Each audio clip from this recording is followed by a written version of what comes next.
এখানে একটা হচ্ছে, আর এটা ধোসা হয়নি, ছেঁড়া পরোটা হয়ে গেছে।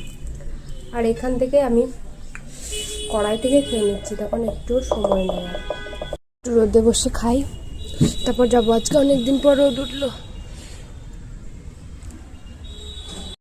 আমাদের সেন্টারে।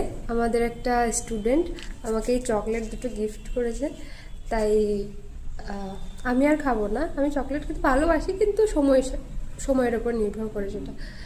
তাই থাক, বেবি আসবে তো বেবিকে দেবো, বেবির সাথে তখন শেয়ার করে খাবো। তো ফ্রিজে এখন রাখি।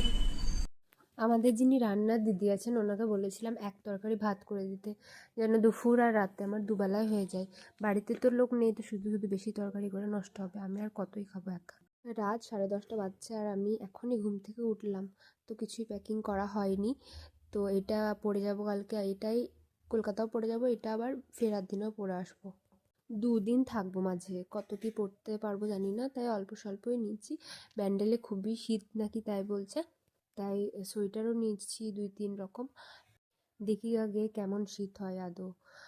আমি অফিস থেকে এসে ঘুমিয়ে পড়েছিলাম, সেজন্য এত লেট হলো। সকালে আবার সময় হবে না, তাই এখনই গোছাগুছিটা সেরে ফেলি।